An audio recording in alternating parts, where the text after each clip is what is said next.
제가 손님으로 왔는데 여러분들이 더 얼어 계신 것 같습니다. 우리 좌우에 계신 분들 서로 인사하며 우리 나누시죠. 사랑하고 축복합니다. 제가 감기 몸살이 갑자기 와서 목소리가 조금 불편하게 들리실 수 있습니다. 양해해 주시길 바라겠습니다. 사랑하는 여러분, 여러분은 예수님을 믿으시죠? 네, 감사합니다. 그렇다면 어떠한 예수님을 믿으십니까?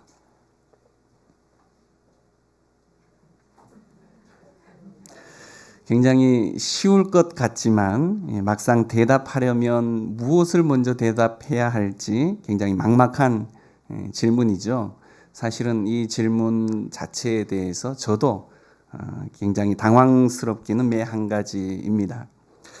오늘 성경은 예수님과 제자들의 대화가 등장을 하는데요. 과히 정신을 혼미하게 할 만큼 어렵고 난처한 질문들이 있고 또 그 질문에 어떻게 저런 멋있는 대답을 할 수 있었을까? 그리고 그 대답을 한 사람이 다름 아닌 베드로였죠. 네. 그런 상황들에 대한 연출이 바로 오늘 본문의 내용입니다. 그렇다고 해서 베드로의 대답을 우리도 그저 앵무새처럼 따라만 하면 될까? 이런 생각도 해보게 되는 거죠. 다시 한번 질문을 드려봅니다. 여러분은 어떠한 예수님을 믿으십니까? 네, 오늘 말씀을 통해서 여러분만의 그 답변을 한번 준비해 보실 수 있기를 소망합니다. 창조주 하나님을 믿는다라는 말, 굉장히 내용은 쉽죠. 하지만 그냥 하나님을 창조주로 믿어요 라고 말하는 고백으로 그치질 않고 그 고백 속에는 내가 얼마나만큼 조심스럽게 삶을 살아내어야 하는지, 그리고 내가 대면하여 살아가는 이 사람들이 바로 하나님의 걸작품이다라는 사실을 인정하고 뿐만 아니라 그들을 얼마나 존중해야 하는지에 대한 그 다짐이 담겨 있는 고백이 창조주 하나님을 믿는다라는 고백입니다. 다시 말해 성도는 누군가를 존중하고 아낄 줄 알아야 한다는 거죠. 이 시대의 슬픔 가운데 하나는 나와 다른 사람들에 대해서는 미워하고 또한 상종할 수 없는 이로 여긴다라는 사실입니다. 하지만 성도는 내 마음을 아프게 하는 그도 바로 하나님께서 소중하게 여기시는 사람임을 우리가 인정해야 한다는 거예요. 어디 사람뿐일까요? 세상에 존재하는 모든 것들이 사실상 하나님의 숨결 가운데 있음을 믿게 되어진다면 우리가 누리는 그 모든 것들에 대해서 우리는 감사할 수 있어야 하고 그것에 대해서 하나님의 선물이다라는 것을 마음 깊이 새겨야 한다라는 사실입니다. 여러분, 쌀 한 톨의 무게가 얼마나 될까요? 오늘 아침도 식사를 하셨는지는 모르겠는데 그 쌀 한 톨, 단 몇 그램밖에 되지는 않지만 그것을 그냥 수치화로 하는 것에 대한 내용들로서는 우리는 그것을 다 설명할 수 없다는 거죠. 왜죠? 그 속에는 한낮에 뜨거운 태양도 있고요.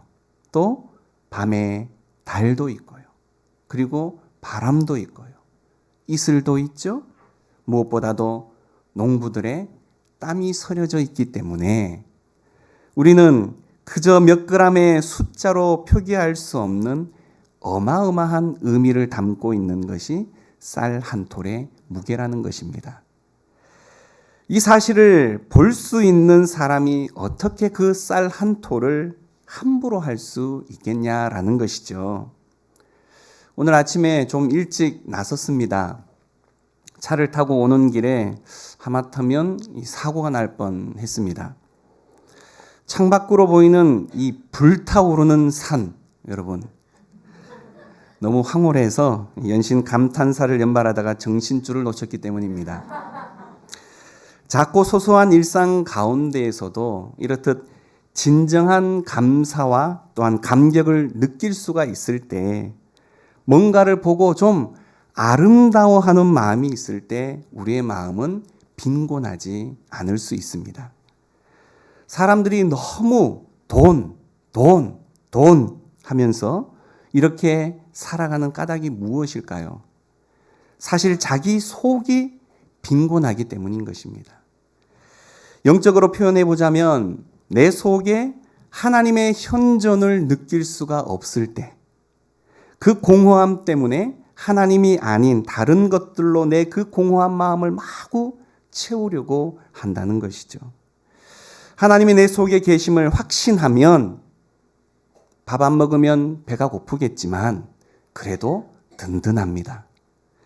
그러한 때는 주변 사람들이 사랑의 대상으로 보이기 시작한다는 거예요. 그러한 때 그 사람을 바라보면 이뻐 보이고 또 귀하게 보이고 그렇게 여겨진다는 거죠. 그리고 우리의 인생이 고맙게 여겨집니다. 하지만 반대의 경우 인생은 누군가가 자꾸 내가 가지고 있는 이 주머니를 털려고 하는 것만 같은 그런 생각이 들어서 상대방을 바라볼 때 이상한 눈초리로 자꾸 바라보게 되어지고, 또 원망이 우리의 마음속에 가득해서 누구를 만나기만 하면 입에서 좋지 않은 소리만 연발해서 나오게 되어진다는 것입니다. 그래서 우리는 그 허탈한 마음을 채우기 위해서 돈이나 명예나 자동차나 명품 같은 것들에 마음을 쏟을 수밖에 없게 되고, 그러다 보니 그거 살려면 얼마나 열심히 일해야 되겠습니까? 언제나 그 삶이 피곤하고 힘겨울 수밖에 없다는 거죠. 여러분, 돈이 왕노릇하는 세상에 우리들 삶 가운데 중요한 것들을 빼앗기는 것이 있습니다. 그것이 무엇인가 하면 그 가운데 오늘 아침 제가 느꼈던 것처럼 무엇인가를 보고 좀 경탄할 줄 아는 이 능력이에요. 이게 능력이라니까요. 여러분, 이 가을에 저 불타오르는 단풍을 좀 보시면서 좀 누리셨습니까? 아유, 다행이네요. 어떤 분들은요, 사는 게 너무 바빠서 꿈도 못 꿨어요, 이렇게 말씀하시는 분들도 계시더라고요. 사실 우리는요, 우리가 생활하고 있는 모든 이 삶 가운데에 끊임없이 일어나고 있는 그 기적들을 앞을 보지 못하는 사람처럼 그렇게 지나가고 있는지도 모릅니다. 정말 아름다운 것들이 많고 놀라운 것들이 우리의 일상에 너무 많이 있는데 그저 바쁘다는 핑계로 그 아름다운 것들 앞에 잠시 멈춰서지를 못하는 거예요. 이것이 바로 우리들의 빈곤함이라는 것입니다. 밥 한 그릇, 쌀 한 톨이 얼마나 소중한지를 알아차리게 될 때 여러분의 식사의 기도가 좀 바뀌어지지 않을까요? 어떤 분들은 식사 기도할 때 Thank you, Father 하고 끝이래요.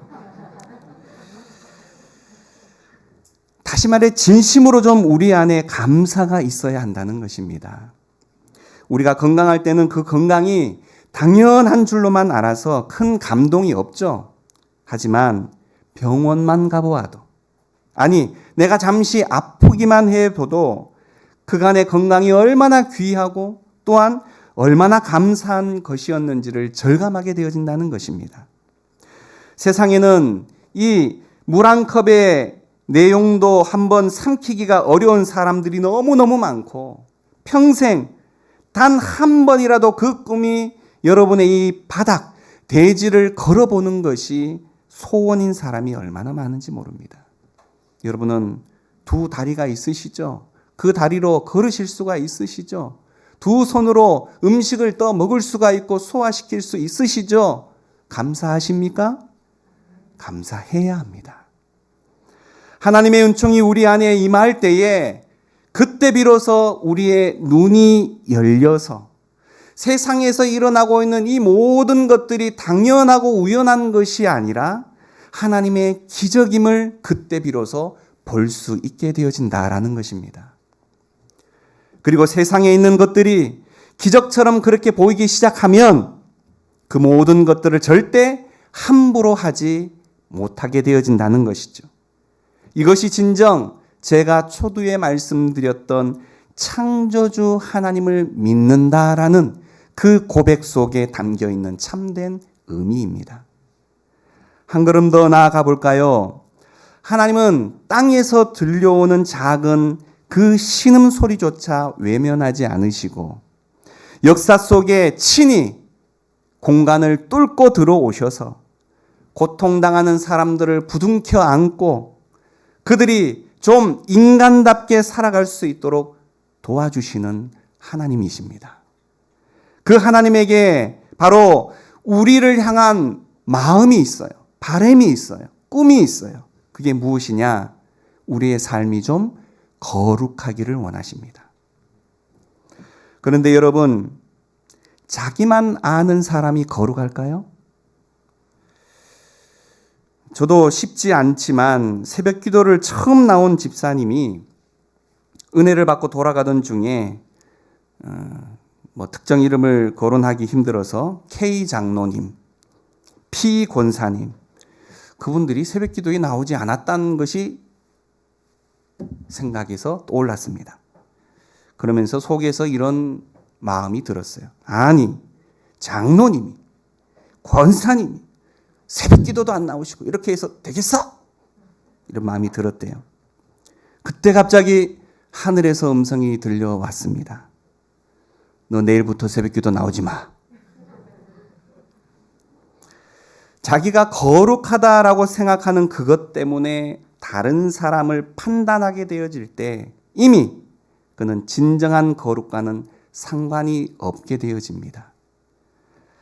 또 다른 예를 한번 들어볼까요? 어떤 사람이 휴가철 이 장을 보러 이마트에 갔는데 하도 사람들이 휴가철 때문에 붐벼서 카트 하나를 구할 수가 없었습니다. 그래서 주변을 두리번 살피고 있는데 어떤 아주머니가 구매하신 물품도 그렇게 많지 않으신데 카트 2개를 그냥 양손으로 끌고 다니시는 걸 보고 조심스럽게 다가가서 이렇게 부탁을 드렸다고 합니다. 사람들이 많아서 그런데 카트가 여분이 없네요. 혹시 하나 좀 쓸 수 있을까요? 이렇게 정중히 요청을 했더니만 막 화를 내면서 당신이 뭔데 내가 쓰는 걸 달라냐? 이렇게 소리를 지르더랍니다.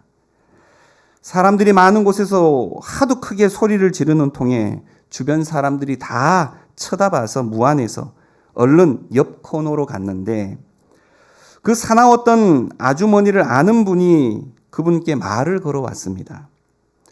어머, 권사님, 어제 산기도 갔다면서요. 그러자 그 아주머니 말도 마. 어제 밤새 기도했는데 은혜가 그냥 폭포수처럼 쏟아졌어. 여러분, 은혜는 받았는데 카트 하나는 나눌 수가 없는 것입니다. 정말 은혜를 받은 사람은 어떻게 살기 시작해야 하는 것일까요? 말씀드렸던 것처럼 우리의 일상 속에서 거룩해져야 합니다. 관계 속에서 정성스럽게 대해야만 합니다. 사랑하고 희생하고 나누고 섬기는 삶을 살아야 합니다. 예수님께서 요한복음 6장 39절 말씀에 아버지께서 내게 이끌어주는 사람을 하나도 잃어버리지 않고 마지막 날에 영생을 얻게 하는 것이 내 일이라고 말씀하셨던 것처럼 우리 주변에 한 분 한 분에게 정성을 다해서 그들을 섬겨가야 한다는 것입니다. 레위기 19장을 보면 밭에서 추수할 때 반드시 한 모퉁이는 남겨두라고 이야기합니다. 또 듣지 못하는 사람이라고 할지라도 그에게 저주하지 말라고 이야기합니다. 뿐만 아니라 일꾼의 품삯을 절대 떼먹지 말라고 기록하고 있습니다. 이것이 거룩한 삶이라는 겁니다. 교회를 다닌다고 하지만 이 거룩한 삶을 살지 못하거나 아예 살지 않으려는 사람들이 많습니다. 교회에는 거룩을 흉내는 내지만 세상살이 가운데 이렇듯 카트 하나 내어줄 수 없는 완악함을 보인다라는 것이죠. 어떨 때 보면 예수 안 믿는 사람들이 인간적으로 더 괜찮은 사람들이 많은 것 같아요. 샘물교회는 절대 그런 일 없으시겠죠? 믿습니다. 예. 예수 잘 믿는다는 교회 중직자분들이 전도를 못해요. 교회 안에서 율법의 잣대로 정죄는 서슴없이 다른 사람을 향해서 판단을 해대지만 자기 스스로의 삶에 대해서는 그렇게 살아가지를 못한다는 겁니다. 신앙의 영향력이 교회 그 울타리를 넘어가지를 못하고 있다라는 거죠. 하지만 우리 주님은 그리스도인 우리를 교회 안의 빛, 교회 안의 소금이라고 절대 말하지 않고 뭐라고 이야기하죠? 세상의 빛, 세상의 소금이라고 말씀하셨습니다. 또 그 역할을 말로만 하지 말고 감당하라라고 말씀하셨음을 우리는 잊지 말아야 한다는 것입니다. 하나님은 우리와 더불어서 세상을 아름답게 만들려는 그 꿈을 꾸시면서 네가 좀 나의 손과 발이 되어 주렴 이렇게 말씀하고 계신다는 거예요. 그래서 한 유대인 랍비는 하나님을 믿는다라고 말하는 것은 하나님의 꿈을 내 꿈으로 삼고 그 꿈을 이루기 위해서 해산의 수고를 다하는 것이다 라고 표현하였습니다. 우리 남성분들은 잘 모르시죠? 해산의 수고가 얼마나 고통스러운 것인지. 이렇듯 하나님의 꿈을 이루어 가는 것이 쉽지는 않지만 그 해산의 수고를 해야 한다라고 이야기하는 거예요. 다시 말해 하나님의 능력을 덧입어서 내 욕심을 채우는 것이 아니라 하나님의 꿈을 나의 꿈으로 삼아서 그렇게 살아가는 것이다 라고 말하는 겁니다. 내가 원하는 욕망을 이루기 위해서 하나님의 능력을 동원하는 것이 결코 믿음이 아니라는 거예요. 샘물교회도 주일 식탁 교제가 있는 줄 압니다. 성도들을 사랑으로 접대하기를 원하는 마음으로 정성을 다해서 음식을 준비하셨을 텐데 그 음식을 준비하면서 불평, 불만이 아니라 이 음식을 먹는 이들에게 건강을 주시고 영혼의 건강도 허락해 주십시오라는 그 진심의 기도를 드리는 자세 그리고 그 마음가짐 그게 바로 일상의 거룩함입니다. 결국 주의 일은 거창하기만 한 것도 아니고 또 교회를 통해서만 하는 것이 아니라 하나님의 꿈을 제대로 이해하고 나에게 주어진 일상의 삶을 그렇듯 거룩하게 살아내는 것입니다. 그래서 내가 하는 모든 행위를 하나님께 드리는 것처럼 그렇게 살아가야 한다는 거예요. 이것이 바로 하나님을 믿는다라는 말의 진짜 의미다라는 것입니다. 자녀들을 키워보면 어떤 자식은 똑똑하고 제 앞가림을 잘 하는 이도 있지만 어떤 자식은 좀 똑똑하지도 못하고 항상 주눅이 들어있고 그리고 제 앞가림도 못하고 그래서 늘 어려운 그런 자식이 있습니다. 부모 심정은 똑똑하고 잘 나가는 자녀들에 대해서는 뿌듯하고 고맙고 자랑스러운 마음이 들게 마련이죠. 하지만 또 동시에 약한 자녀들을 보면 속상하고 그리고 애달파서 그 손가락이 마음에 더 쓰이게 되더라는 것입니다. 하나님의 마음도 똑같습니다. 잘난 사람들에 의해서 주변으로 밀려난 사람들, 숨조차 쉬지 못하고 사는 이들에게 우리 하나님의 마음이 있다라는 사실이에요.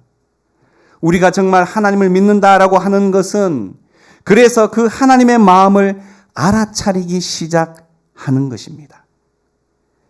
하나님이 기뻐하시는 일을 위해서 나를 그분에게 드릴 줄 아는 게 그래서 믿음이라는 거죠. 그때 비로소 하나님의 말할 수 없는 복을 경험하게 된다는 것입니다. 제가 신앙생활을 시작을 할 때 하나님은 제게 참 아름다운 사람들을 많이 보게 하신 것 같습니다. 저는 모태신앙이 아니라서요.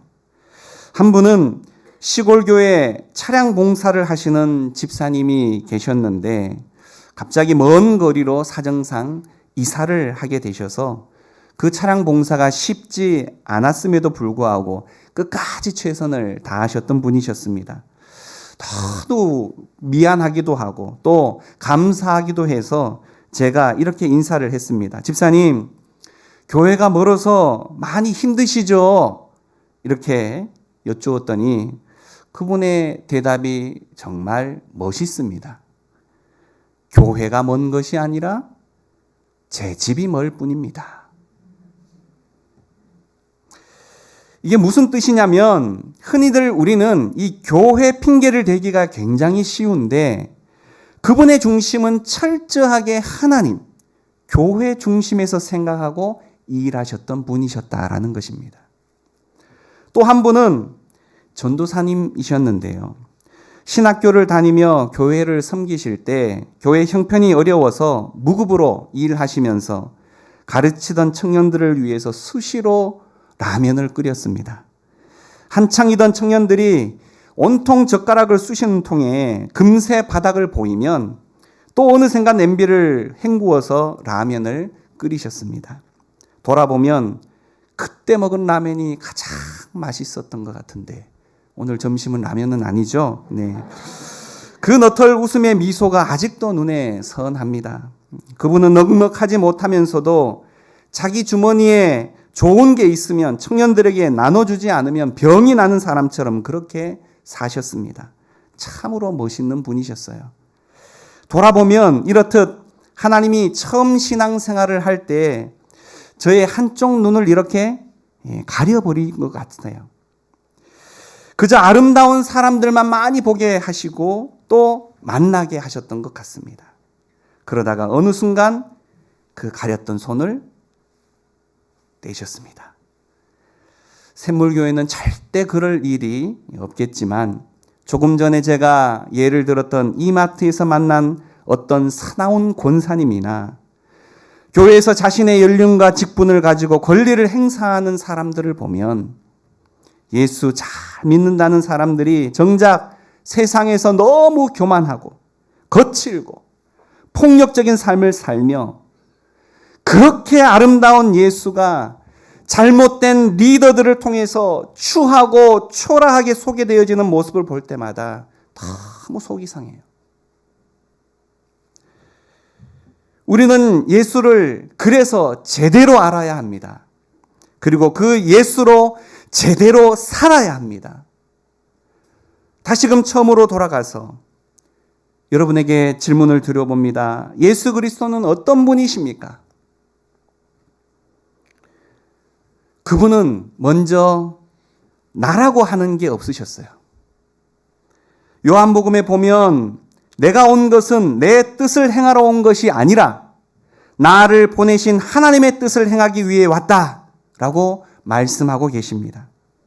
예수님의 삶은 자신의 욕망을 충족하기 위한 삶이 아니라 철저하게 하나님의 뜻에 순종하기 위해서 사셨습니다.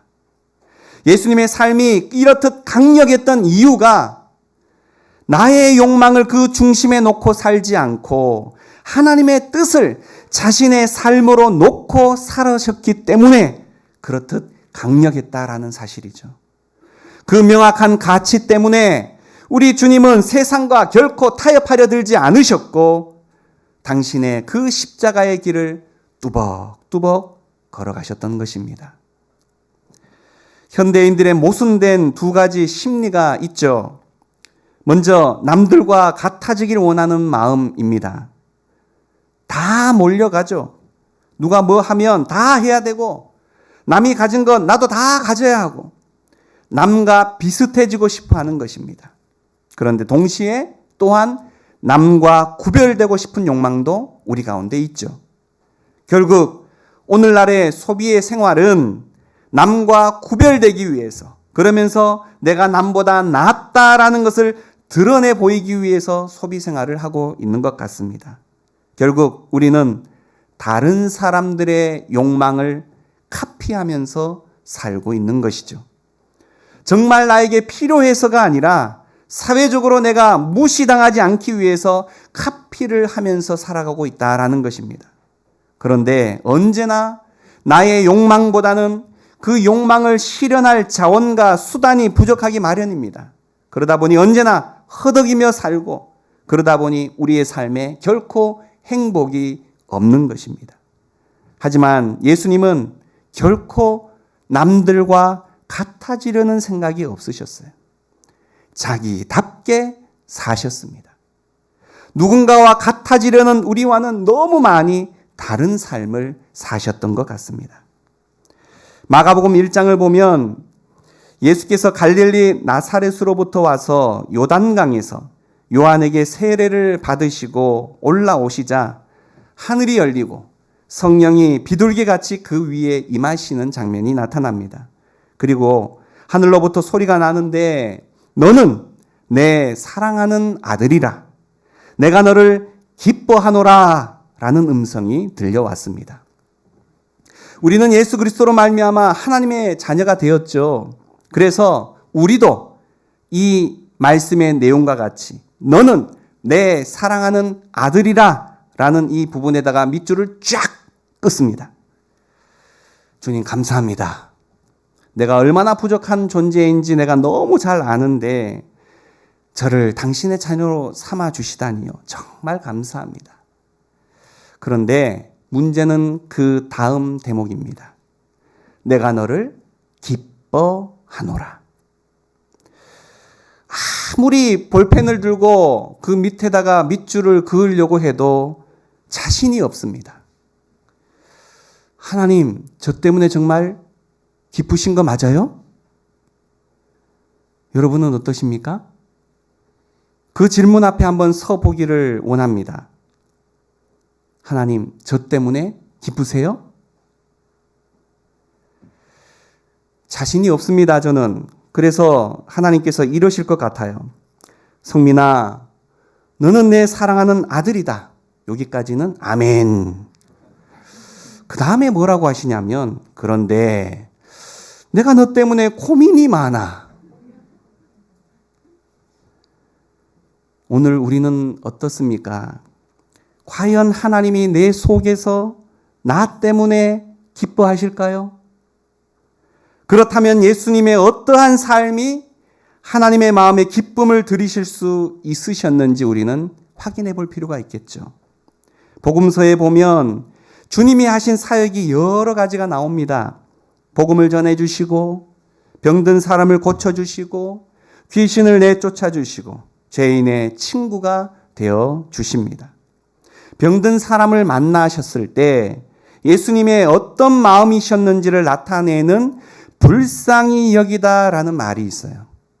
이 불쌍히 여기다라는 말의 헬라어 단어의 그 뜻은 창자, 여러분 아시죠? 여러분의 뱃속에 어딘가에 있을 창자라는 단어에서 유래가 되었습니다.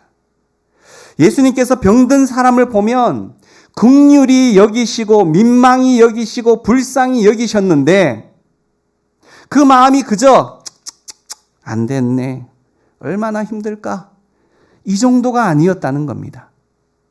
자식이 어려움을 겪을 때 애간장이 다 녹는다라는 말이 있습니다. 저는 집에 저 북한에서도 무서워서 첫 내려오지 못하는 중3 아들이 한 명 있습니다. 애간장이 다 녹습니다. 그때 쓰는 이 애가 바로 창자라는 순 우리말입니다. 유대인들은 가장 깊은 감정이 머무는 곳이 창자라고 생각을 했어요. 그래서 예수님은 고통받는 사람을 바라볼 때 자신의 고륙 지친이 겪는 고통처럼 아파하신다라는 말이에요. 고통받는 사람들의 삶 속에서 직접 들어가셔서 그의 아픔을 덥석 안으시고 당신 자신을 선물로 주셔버리는 겁니다. 여기서 병든 자가 낫는 기적이 일어납니다. 내가 누군가로부터 전폭적으로 받아들여지고 있음을 느낄 때 우리가 가지고 있는 수많은 병들이 그 가운데에서 치유함을 받는 기적을 경험한다라는 사실은 지금도 여전히 일어나고 있는 기적 중에 하나입니다. 당시 사람들은 병든 자를 향해서 이 사람의 병은 그가 하나님 앞에 죄를 지었기 때문이다라고 단정을 지었어요. 그리고 싸늘하게 바라보았습니다. 그들 방식대로 해석해버리고 말았다라는 거죠. 하지만 우리 주님은 결코 해석하지 않으셨어요. 그리고 그저 부둥켜 안으셨다는 것입니다. 우리 시대 마음에 깨진 사람들이 얼마나 많이 있습니까? 겉은 멀쩡하지만 이 자리에 계신 분들 가운데에도 가슴이 속이 쓰리고 아프고 마음이 깨진 분들이 있으실 줄 압니다. 자학하고 폭력적인 그런 현상들이 얼마나 그로부터 드러나게 되어집니까? 그런 분들을 보면서 우리는 예수님 당시에 이 유대인과 종교 지도자들처럼 불결하고 위험하다라고 생각해서 가까이 하지를 결코 않는다는 거예요. 그런데 주님은 그들도 귀히 보신다는 겁니다. 설 땅을 잃어버린 사람에게 설 땅이 되어주는 삶을 우리 주님이 그렇게 사셨습니다. 그들을 온전하게 만들어 고치고 귀신을 쫓아주시고 그들을 품어 안은 것입니다. 수많은 가시들이 박혀있는 그들과 우리를 사랑으로 안아서 그 가시를 다 녹여버리셔요. 주님은 죄인과 세리의 친구라는 그 오명까지도 그저 영화롭게 받아들여 버리시고 만다는 겁니다. 그들을 위해서라면 무엇이든지 얼마든지. 우리가 믿는 예수님은 바로 그런 분이시다라는 겁니다. 당시 유대계 세계는 거룩함이라고 말하는 이 장벽을 세워다 놓고 세상을 나누기에 바빴어요. 거룩함과 속됨, 의인과 죄인, 유대인과 이방인, 남자와 여자 갈라놓기 바빴어요. 그러면서 한편에 있는 사람들이 우리는 거룩하고 하나님의 선택된 백성이고 저편에는 이방인이고 개보다 못한 자들이고 더럽고 왜 그랬을까요? 내가 의로워지기 위해서는 반드시 더러운 사람들이 필요했기 때문인 겁니다. 재물이 필요했다는 거예요. 경멸하는 거죠. 혐오하는 겁니다. 그런데 우리 주님은 너무나 견고해서 도저히 무너지지 않을 것만 같은 그 혐오의 담을 무너뜨리고 서로를 만나게 하셨습니다.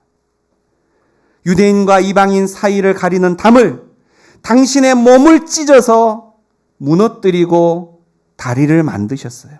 화해하게 하셨다는 겁니다. 결코 만날 수 없고 만나서도 안 될 것만 같았던 이들을 만나게 하셨다는 것입니다. 결국 만날 수 없었던 사람이 만나서 사랑의 친교를 나누게 하는 것이 그래서 진짜 예수 믿는 사람이 된다라는 말입니다. 오늘 우리의 믿음과 신앙은 어떠합니까? 오히려 사람 사이를 갈라놓는 바로 그런 일들 가운데에 열을 내고 계시진 않습니까? 내가 떳떳하고 의롭다고 얘기하기 위해서 다른 사람을 죄인으로 규정하고 있지는 않느냐라는 거죠. 우리는 지금 어떤 예수를 믿고 있습니까? 예수 그리스도는 나라고 하는 게 없다라고 말씀드렸어요. 그렇기 때문에 하나님으로만 충만해질 수가 있으셨습니다. 자기를 아낌없이 누군가에게 선물로 주실 수 있으셨던 것은 그분이 물질에 기대어 살지 않으셨기 때문이기도 합니다. 또한 남들과 같아지려고 하는 생각보다 오직 하나님의 마음이 무엇인지를 바로 알아차리려고 애쓰셨던 분이십니다. 종국에 예수 그리스도는 우리를 구원하시기 위해서 당신의 몸까지도 죽으심으로 내놓으셨습니다. 그 그리스도의 죽음 때문에 우리가 새로운 존재가 되었고 지금 이 자리에서 그분을 예배할 수 있게 되었다라는 사실이죠. 사랑하는 여러분, 우리 그런 예수님 믿는 거 맞죠? 그래서 믿음은 결코 추상적인 것이 아니라는 거예요. 믿음은요, 너무 구체적인 것입니다. 믿음은요, 너무 선명한 거예요. 왜요? 나의 일상 가운데에 그 거룩한 삶을 통해서 증거되어져야만 하는 것이기 때문이에요.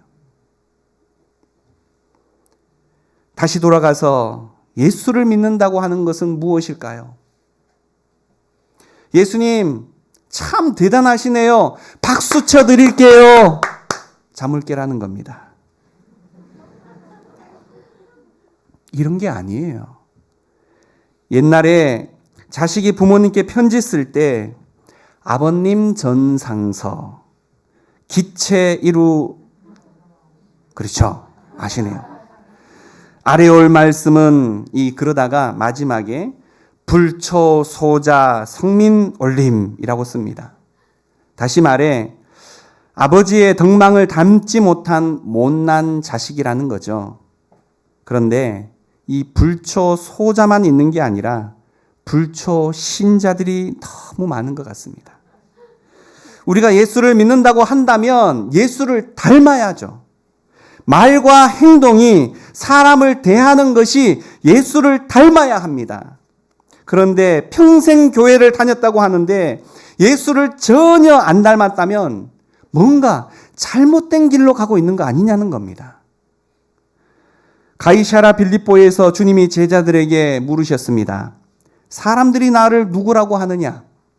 그러자 제자들이 어떤 사람은 세례 요한이라고도 하고 어떤 사람은 엘리야 혹은 예레미야 선지자 중에 하나입니다 라고 대답을 합니다.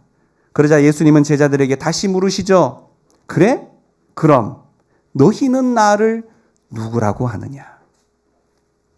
오늘 끝없이 질문하는 제가 여러분에게 질문하는 질문과 동일합니다. 베드로가 이야기하죠. 주는 그리스도시요 살아계신 하나님의 아들이십니다. 여기서 중요한 것은요, 그 고백이 일어난 장소입니다. 어디죠? 확신이 없으시네요. 어디죠? 가이사랴 빌립보. 여기서 말하는 가이사는 시저라는 뜻이고요. 빌립보는 그 지역의 영주인 빌립의 이름을 딴 도시입니다. 다시 말해 이 로마 문화를 전파하기 위해서 만들어 놓은 기획 도시가 가이사랴 빌립보라는 겁니다. 결국 그곳은 로마 신전들이 있었고 로마인들이 숭상하고 있는 신들이 즐비하게 서 있는 곳이 바로 가이사랴 빌립보라는 거예요. 로마 황제조차, 살아있는 로마 황제조차도 숭배의 대상이 되고 그 장소에서 바로 우리 주님께서 그들에게 제자들에게 물으셨던 거예요. 너희는 나를 누구라고 하느냐? 이 신전들이 즐비한 곳에서 너희는 나를 누구라고 하느냐? 돈이 세상을 판치는 세상 가운데에서 너희는 나를 누구라고 하느냐? 성공이 세상에 판치는 세상 가운데에서 너희는 나를 누구라고 하느냐? 그때 베드로가 대답한 것이 저 로마의 신들이 아니라 바로 당신이 세상의 주님이고 하나님의 아들입니다. 라는 고백이에요. 그렇다면 이 시대에 주는 그리스도시요 살아계신 하나님의 아들이다 라고 고백하는 의미는 무엇일까요? 돈이 주인 노릇하는 세상에 그들의 백성처럼 더 이상 나는 살아가지 않겠습니다. 돈 꽁무니만 따라가는 삶을 살아가지 않겠습니다. 라는 다짐. 정말 예수님의 풍성을 닮은 사람이 되어 살겠습니다. 라고 말하는 다짐. 그렇게 아름다운 예수를 그렇게 추하고 또 소비하는 수많은 형식적인 그리스도인들의 현실의 모습을 가슴 아파하는 거예요. 부디 샘물교회 성도 여러분들은 정말 그 아름다운 예수의 뒤를 따라서 그리스도를 닮은 사람들이 되기를 간절히 소망합니다. 그래서 너는 내 사랑하는 아들이요 딸이다. 나는 샘물교회 때문에 너무 행복하고 즐겁다. 이런 하나님의 인정과 이런 하나님의 칭찬을 들을 수 있는 교회가 될 수 있기를 간이 저리도록 간절히 바랍니다. 이 시간 함께 한번 기도했으면 좋겠습니다. 오늘의 말씀을 가만히 한번 묵상하기를 원합니다. 우리 안에 먼저 일상 속에 있는 감사를 회복해야 되지 않을까요? 너무 당연히 여겨졌던 수많은 것들, 그것은 모두가 당연한 것이 아니라 하나님의 철저한 은혜의 수단과 환경이었습니다. 우리가 누려왔던 그 모든 것들, 그것이 기쁨이거나 고난이거나 모두가 한없는 하나님의 은혜입니다. 일상 중에서 깨닫는 감사의 능력을 회복하기 위해 기도해야만 합니다. 뿐만 아니라 우리는 어쩌면 하나님을 너무 추상적으로 믿어왔고 또 교회 안에서만 성도의 흉내를 내면서 스스로 위안받고 그러나 정작 삶에서 그리스도인으로의 삶은 무기력하고 타협하고 합리화하고 그렇게 나약하게 살아가고 있지는 않은지 우리 스스로를 돌아보아야 합니다. 하나님은 아시죠? 우리가 하나님을 제대로 알고 제대로 믿기 시작하는 것을 통해서 우리 개인의 삶뿐만이 아니라 샘물교회도 세상도 그때로부터 진정 변화시킬 수가 있는 것입니다. 이 시간 함께 기도합니다. 그리고 여러분의 결단을 한번 하나님 앞에 드리기를 원합니다. 기도하겠습니다. 하나님 아버지 감사합니다. 말씀을 들었습니다. 참 하나님 우리 안에 연약함이 있었습니다. 또 하나님을 너무 추상적으로만 우리의 마음속에 새겼던 것을 보았습니다. 하나님 우리의 삶의 현장에서 성도로서의 삶을 살지 못했습니다. 목사로서의 삶을 살지 못했습니다. 그리스도인으로서의 삶을 살지 못했습니다. 우리에게 주어진 모든 환경을 너무 당연한 듯 그렇게 받았습니다. 하나님 용서하여 주옵소서. 우리 안에 진정 참된 영성이 하나님 샘솟게 하여 주시고 그 영성을 따라서 하나님 참 믿음으로 나아갈 수 있는 저희들 되어질 수 있도록 은혜 베풀어 주옵소서. 주여 하나님 믿음이 무엇인지를 우리의 삶을 통해 드러낼 수 있는 저희들 되게 하여 주옵소서. 사랑과 은혜가 풍성하신 하나님, 우리가 누리는 모든 것들이 주님의 선물임을 기억하게 하여 주셔 메마른 심령이 아닌 감격의 삶을 살아가게 하여 주옵소서. 아울러 보이는 현실 세계를 넘어 어머니의 품으로 안으시고 우리의 길을 오늘도 선하게 인도하시는 그 하나님의 열심을 믿음의 눈으로 보게 하사 우리 입술에 진정한 감사가 넘치는 삶을 살아가게 하여 주옵소서. 신앙생활의 연수와 직분이 세상의 선한 영향력의 도구가 되지 못하고 도리어 그 아름다운 예수의 이름에 먹칠을 하고 마는 장애물이 되지 않게 먼저 우리를 거룩하게 하여 주옵소서. 믿음이 추상적인 이념이 아니라 개인의 삶의 현장에서 구체적이고 선명하게 드러나게 하옵소서.